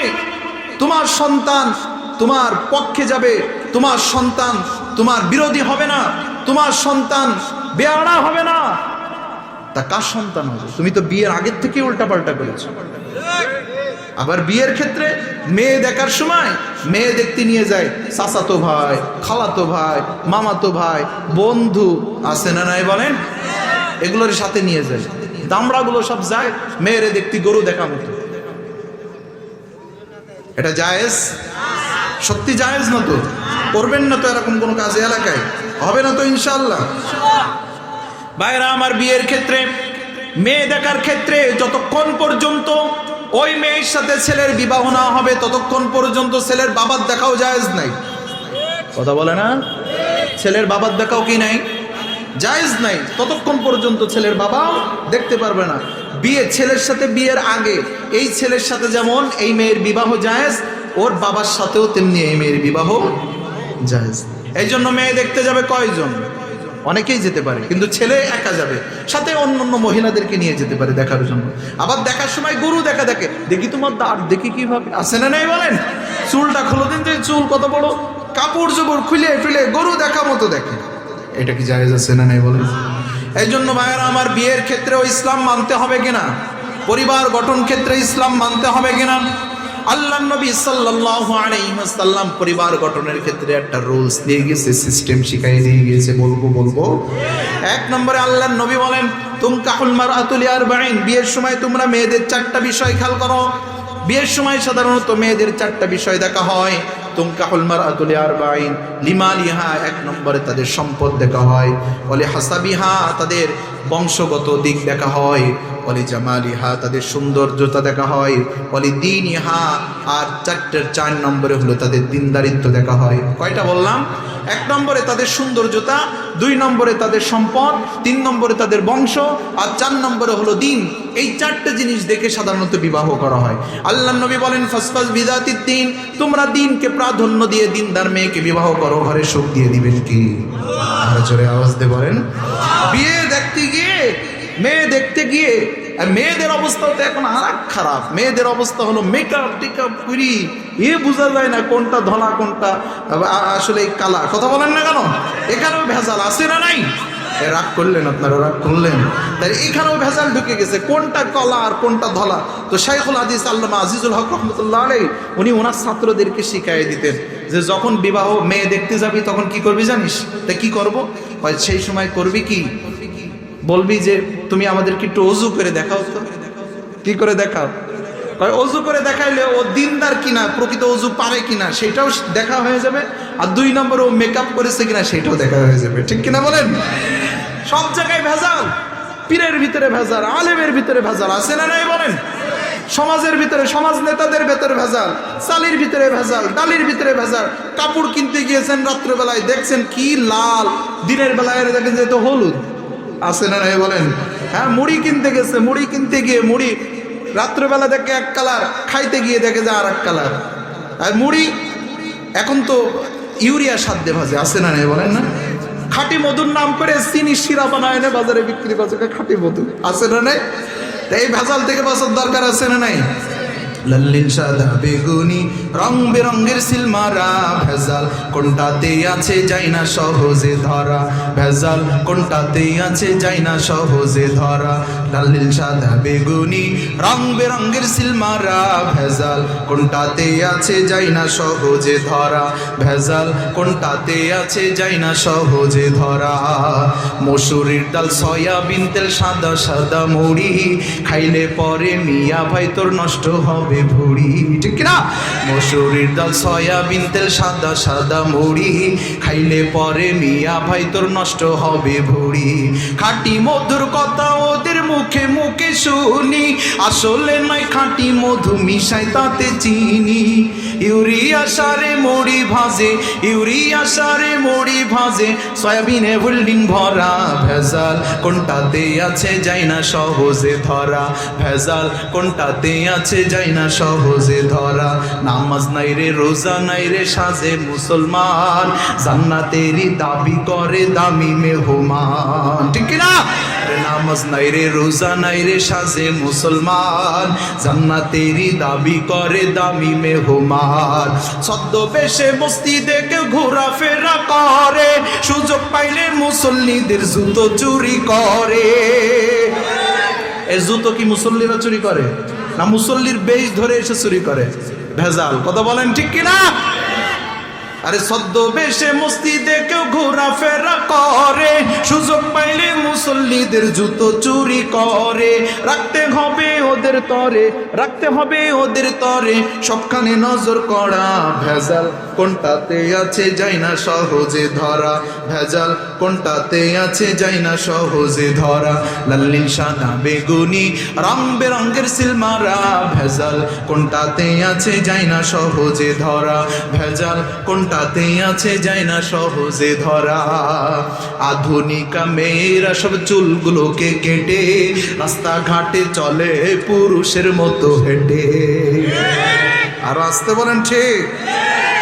আধুনিকা মেয়েরা সব চুলগুলোকে কেটে রাস্তাঘাটে চলে পুরুষের মতো হেঁটে। চোখ ধাঁধানো মেকআপ পরে মুখটা বানাই ধলা, যাই না রে অনুমান করা ফর্সা নাকি কালা।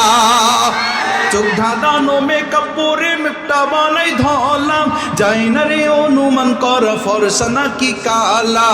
ও তাই জীবন সঙ্গী দেখা নিও, জীবন সঙ্গী দেখা নিও, খাইও না সে থাই ধরা, ভেজাল কোনটাতে আছে যাই না সহজে ধরা, ভেজাল কোনটাতে আছে যাই না সহজে ধরা। কথা বলেন না কেন? মনের পর্দা বড় পর্দা লাগে না বাহিরে, গাঁজা খরাই রন্দামির দল দেখো কি বলে রে। কয় মনের পর্দা বড় পর্দা। কথা বলেন না কেন? খাওয়ার সময় মনে মনে খা, সরাসরি খাস কে? কথা কয় না কা? পর্দা করা কি? কথা কয় না পর্দা করে কি? মনে এখনকার পর্দা তো যা পরে ওটা বাইরের সব কিছু দেখা যায়, ভিতরে কি কি আছে। কথা বলেন না কেন? এটা পর্দা না, পর্দা নামে ভণ্ডামি না ভেজাল। কথা বলেন না কেন? আরে মনের পর্দা বড় পর্দা লাগে না বাহিরে, গাঁজা করে জটবাদার দল দেখো কি বলে রে। বাইরের বাতি নিভাইয়া যে করে আল্লাহর জিকির, জিকির নয় আসলে করে অন্য কাজের ফিকির। আরো জোরে বলেন।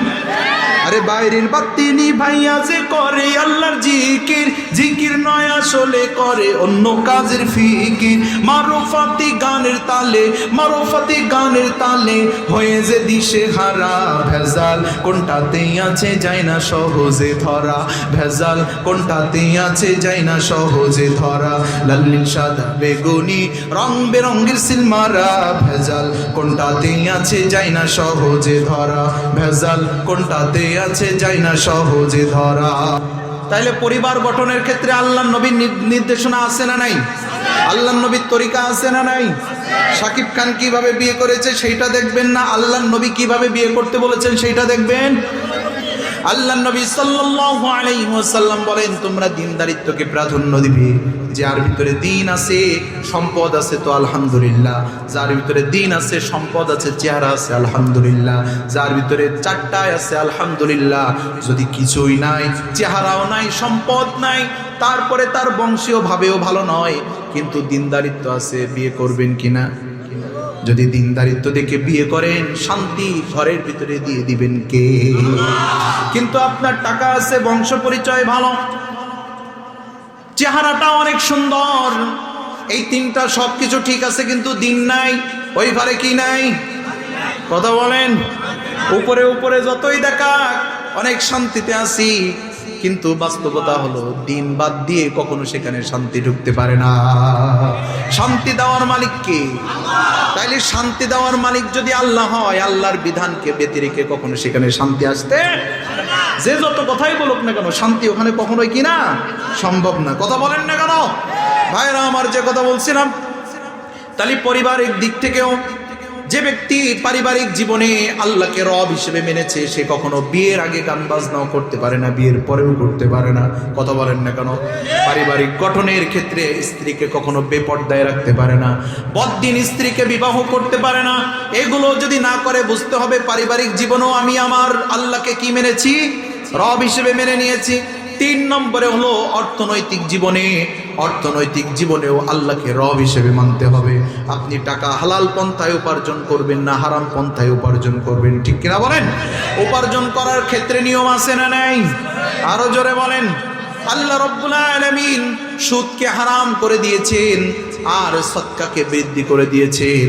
আল্লাহ রাব্বুল আলামিন যে সুদকে হারাম করে দিয়েছেন, আপনি যদি ওই সুদি কারবারের মাধ্যম দিয়ে, হাজী সাহেব হজ করে আসছে, টাকা পয়সা অনেক আছে, এই টাকা পয়সা দেখছে, রিটায়ার্ড হয়ে গেছি, সরকারি চাকরি করতাম, টাকাগুলো নিয়ে ব্যবসা করতে গেলে লস খাইতে পারি, তাহলে টাকাগুলো একটা কাজ করা যায়। তাই কি করা যায়? বলে টাকাগুলো ব্যাংকে রেখে দিই, 1 কোটি টাকা বা 50 লাখ টাকা প্রত্যেক মাসে মাসে যে মুনাফা পাবো, তাই দিয়ে সুখে শান্তিতে জীবন কেটে যাবে, আর আমি দিনের কাজ করে বেড়াবো। আছে না নাই? এটা হালাল না হারাম? জোরে বলেন। তাইলে বোঝা গেল ভাইরা আমার, আপনি যদি আপনার অর্থনৈতিক জীবনে কোনভাবে আয় করছেন, কোনভাবে ব্যয় করছেন, উভয়টা যদি আপনি হালালের উপরে না রাখেন, তাইলে আল্লাহ রাব্বুল আলামিনের কাছে ধরা খেয়ে যেতে হবে। মৃত্যু আপনার ইমানদারের মতো হবে না। কেননা আল্লাহ রাব্বুল আলামিন আপনার সম্পদ, আল্লাহ তাআলা আপনার জীবন কিনে নিয়েছেন। সুবহানাল্লাহ। জান্নাতের বিনিময়ে আল্লাহ তাআলা আমাদের সাথে লেনদেন করেছেন। কিসের বিনিময়ে? সবাই বলে না কেন? এখান থেকে কথা আসছে না। কিসের বিনিময়ে? জান্নাতের বিনিময়ে আল্লাহ তাআলা আমাদের সবকিছু ক্রয় করে নিয়েছেন। সুবহানাল্লাহ। কি ব্যবসা! সুবহানাল্লাহ। আল্লাহ তাআলা বলেন, ইন্নাল্লাহা ইশতারা মিনাল মুমিনিনা আনফুসাহুম ওয়া আমওয়ালাহুম বিআন্না লাহুমুল জান্নাহ। আল্লাহু আকবার। আল্লাহ রাব্বুল আলামিন বলেন, আমি মুমিনের সাথে একটা লেনদেন করেছি, একটা ক্রয় বিক্রয় করেছি। আমি মুমিনের সাথে একটা ব্যয় করেছি, ক্রয় বিক্রয়ের মাধ্যম করেছি। সেটা হলো আমি আল্লাহ তাআলা তাদেরকে জান্নাত দিব, আর মুমিন তারা সলিড একটা জীবন এবং একটা সম্পদ দান করবে, দিবে আমার কাছে। এর বিনিময়ে আমি আল্লাহ তাআলা তাদেরকে দিব জান্নাত। এখন যদি আপনার জীবনের ভিতরে, আপনার ব্যক্তিগত জীবন, আপনার পারিবারিক জীবন, অন্য জীবনের ক্ষেত্রে যদি আপনার সলিড না হয়, এই জীবন আল্লাহ নিবে, বিনিময়ে জান্নাত দিবে। 2 নম্বরে হলো অর্থনৈতিক দিক থেকে আপনার সম্পদ দিয়েছেন কে? কথা বলে না? অনেকে মনে করে কি সম্পদ আমার আমার আমার এগুলো। কথা বলেন না কেন? আমি উপার্জন করছি, লাখ লাখ টাকা উপার্জন করি, কিন্তু এটা দেওয়ার মালিক কে?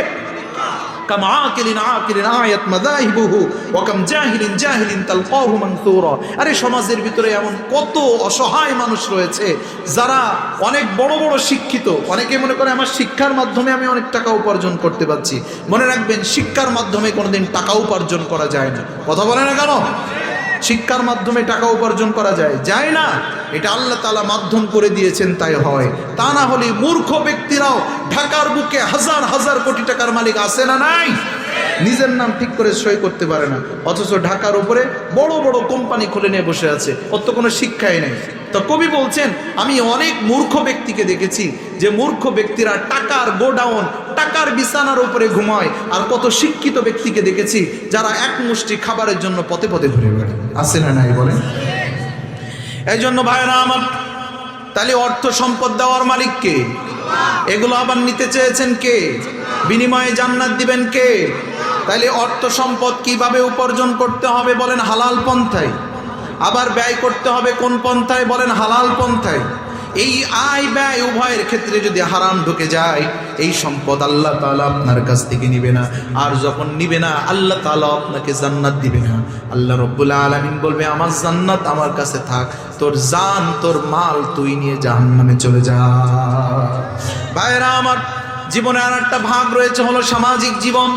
সামাজিক জীবনে ইসলাম আছে না নাই? জোরে বলেন। সামাজিক জীবনে ইসলাম আছে। সামাজিক জীবনের ইসলামকে যদি আপনি ধারণ না করতে পারেন, তাহলে মুসলমান আল্লাহর গোলাম, এই সামাজিক জীবনটাই তোমার জাহান্নামে যাওয়ার কারণ হয়ে যাবে। তুমি সামাজিক জীবনেও তোমার আল্লাহকে রব হিসেবে মানতে হবে। বিয়ে বাড়ি গিয়ে তুমি ডান্স করবা, গান বাজনা করবা, কয় বন্ধুদের সাথে পার্টি দিতে হবে, সমাজ রক্ষা করতে হবে। এই কারণে ইমাম সাহেবের বিরুদ্ধাচরণ করতে গিয়ে অনেক সময় এলাকার গণ্যমান্য ব্যক্তিদের পক্ষ নিয়ে ইমাম সাহেবের বিরোধিতা করে। ইমাম সাহেব অন্যায় না করলেও, ভুল না করলেও ওই আলেমের বিরুদ্ধে বিরুদ্ধাচরণ করে, এই জন্য যে এই সামাজিকতা রক্ষা করতে হবে। ঠিক কিনা বলে? এ মুসলমান আল্লাহর গোলাম, যে আলেমের বিরুদ্ধে কলম ধরলে, আঙুল তুললে, বাছাই করলে না, কি কারণে আলেমের বিরুদ্ধাচরণ করলে, মনে রাখবা এই আল্লাহ তাআলাও তোমাকে অপমান অপদস্থ করতে পারে কি পারে না? যদি এই আলেমের পক্ষ নাও, সামাজিকতার দিকে যদি না তাকাও, যেই সমাজের ভয়ে তুমি আলেমের বিপক্ষ নিতে, ওই সমাজে আল্লাহ তাআলা তোমাকে আবার মাথা উঁচু করে দাঁড়ানোর তৌফিক দিতে পারে। আলেমের দোয়া অনেক বড় দোয়া। এই জন্য ভাইরা আমার, সমাজে ইসলাম দরকার আছে। কথা বলেন। সমাজের ভিতরে গান বাজনা, ঢোল ডগর বিভিন্ন জায়গায় হয় না? হয়। যাত্রাপালা হয়, ডিজে পার্টি হয়, এই হয় না? যুবক পোলাপান কথা করিস না এইসব এলাকায়। মনে হয় এলাকায় মনে হয় বাজাইটা যায় না, বাজায় না। মনে রাখবেন, যেই সমাজের ভিতরে ঢোল ডগর বাজে, ওই সমাজে মাটির নিচে আপনার আমার মুরব্বীরা শুয়ে আছে না নাই? এই জোরে বলেন না কেন? মুরব্বীরা শুয়ে আছে না নাই?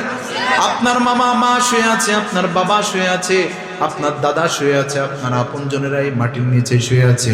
কপাল পোড়া মুসলমান, তুমি সমাজের নেতা হয়ে তুমি নেতৃত্ব দিলে, যুবকদেরকে বললে গান বাজা, যা শেল্টার দিতে হয় আমি দিলাম।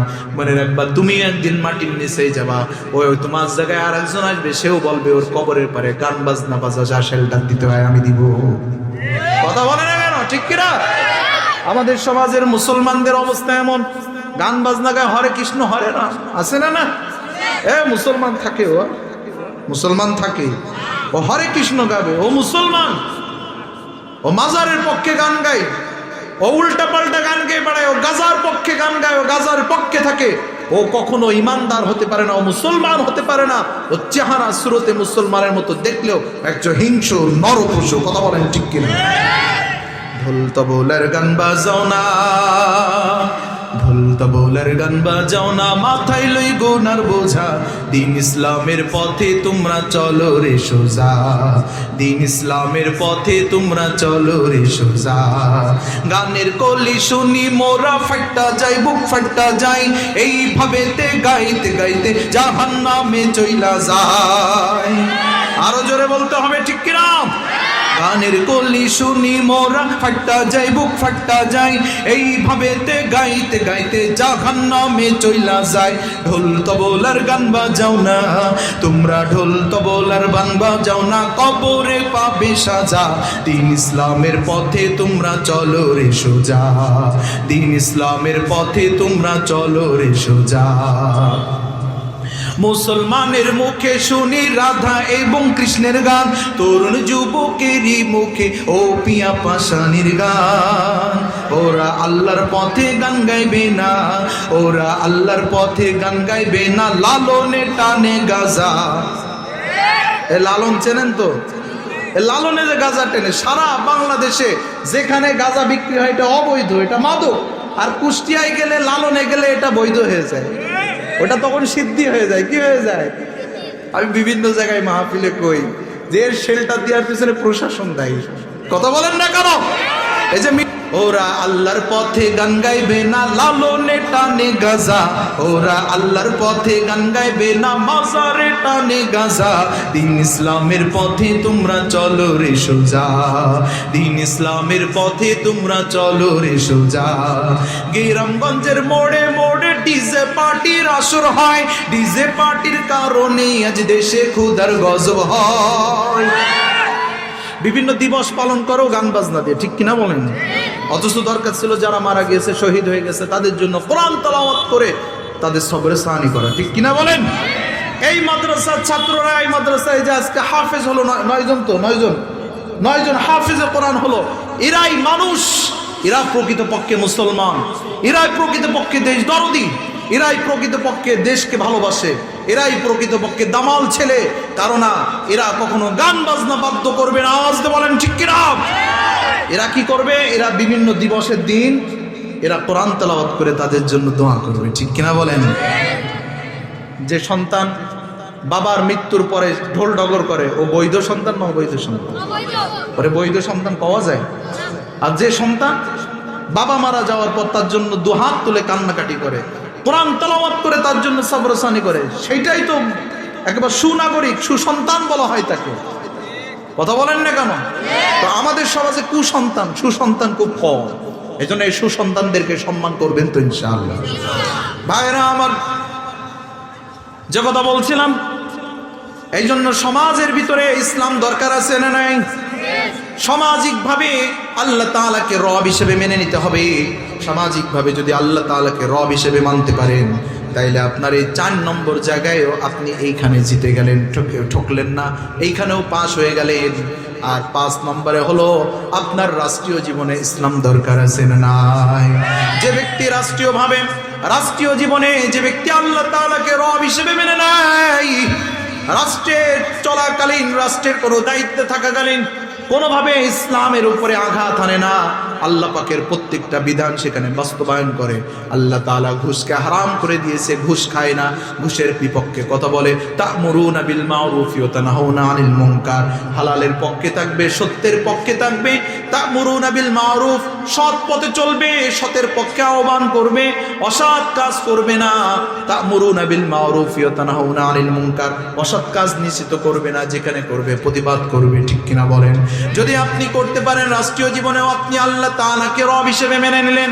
এই 5 স্থানে যদি আপনি আল্লাহ তাআলাকে রব হিসেবে মেনে নিতে পারেন, তাহলে মৃত্যুর সময় আসমান থেকে একদল ফেরেশতারা রেশমি কাপড় নিয়ে, আতর লাগায়া, মেশকা আম্বার লাগায়া আপনার কাছে আসবে, সুন্দর কাফনের কাপড় নিয়ে। সুবহানাল্লাহ পড়বেন না? জান্নাত থেকে কাপড় নিয়ে আসবে, জান্নাতের কাপড় নিয়ে আসবে, জান্নাতের ছবি আপনার সামনে ধরা হবে। আসমান থেকে ফেরেশতারা পাগড়ি মাথায় দিয়ে, সবুজ পাগড়ি মাথায় আর গায়ে সাদা জামা পরে আপনাকে ইস্তেকবাল করার জন্য সবাই সারি সারিবদ্ধভাবে দাঁড়ায় যাবে।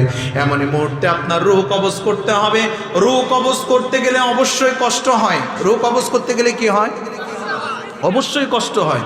শরীর থেকে এটাকে আলাদা করতে গেলে, টেনে ছিঁড়ে বের করতে গেলে কষ্ট হবে না? কিন্তু মনে রাখবেন, ঈমানদারদের জন্য মৃত্যু উপহার স্বরূপ। সুবহানাল্লাহ।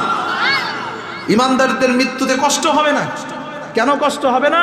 কেননা আল্লাহ রাব্বুল আলামিনের পক্ষ থেকে এই মৃত্যুটা তার জন্য উপহার স্বরূপ বানায় দিয়েছেন। সুবহানাল্লাহ। এই যে আমাদের মা বোনদেরকে যখন এই যে অপারেশন করে, যখন সিজার করে, তখন অ্যানেস্থেসিয়া ব্যবহার করে, অর্থাৎ ওই যে অবশ করা যে ওষুধটা ব্যবহার করা, অ্যানেস্থেসিয়া। মা বোনদের কাটলে ব্যথা লাগে না? কথা কয় না? কাটলে ব্যথা লাগে না? এত খান্তিক ফেলে ফেললে ব্যথা লাগে না? ব্যথা লাগে, কিন্তু অ্যানেস্থেসিয়া ব্যবহারের কারণে অবশ হয়ে যায়, অনুভব শক্তি তার থাকে না, ঠিক কিনা বলেন? ভাইরা আমার, ঠিক তেমনি ভাবে মৃত্যুর সময় ব্যথা লাগবে, কিন্তু মৃত্যুর সময় তার সামনে জান্নাত থেকে একটা পিকচার নিয়ে আসা হবে, ভিডিও ক্লিপ এনে তার সামনে ধরা হবে। আল্লাহু আকবার। এরকম মৃত্যু চাই তো আমরা? আল্লাহ তাআলা আপনাকে, আমাকে, আমাদের সবাইকে এমন মৃত্যু দান করুন বলে আমিন। ভাইরা আমার, তার সামনে জান্নাতের ছবি ধরা হবে। ধরার পর বলা হবে, ইয়া আইয়ুহান নাফসুত তাইয়্যিবা, আল্লাহু আকবার। হে পবিত্র আত্মা, এত সুন্দর করে সম্বোধন করা হবে। জান্নাত তার সামনে দেখানো হবে আর বলা হবে, হে পবিত্র আত্মা, উখরুজি ইলা মাগফিরাতিন মিনাল্লাহি ওয়া রিদওয়ান। আল্লাহু আকবার বলেন না কেন? তুমি বের হও আল্লাহ তাআলার ক্ষমা এবং আল্লাহ তাআলার খুশির দিকে। আল্লাহ রাব্বুল আলামিনের পক্ষ থেকে তারে ঘোষণা দিয়ে দেওয়া হবে, এরে মুসলমান, সারাটা জীবন তুমি ঠিকমতো খাইতে পারো নাই, ঘুমাইতে পারো নাই, আরাম করতে পারো নাই, একমাত্র আল্লাহর জন্য তোমার প্রত্যেকটা জীবনে তুমি আল্লাহকে রব হিসেবে মেনে নিয়েছো। আজকের দিনে তোমার কোনো কষ্ট নাই, কোনো দুঃখ নাই, তোমাকে তৈয়িবা বলে, পবিত্র আত্মা বলে সম্বোধন করে বলা হবে। আল্লাহ রাব্বুল আলামিনের ক্ষমা এবং রাজির দিকে তুমি বের হয়ে যাও। সুবহানাল্লাহ, আর আসতে বলেন। হাদিসের ভিতরে আসছে, একটা পাত্র যেমন, এই পাত্রে যেমন 1 ফুট পানি আছে, এই পানিটা যেমন এই যে আস্তে, এই যে আমি এইভাবে কাত করলাম, এখান থেকে এই যে এই পানিটা সর্বশেষ পাত্রের পানিটা যেমন আস্তে করে বের হয়ে যায়, হাদিসের ভিতরে আসছে একজন মুমিন বান্দার রূহটা ঠিক এইভাবেই বের হয়ে যায়, এইভাবে বের হয়ে যায়।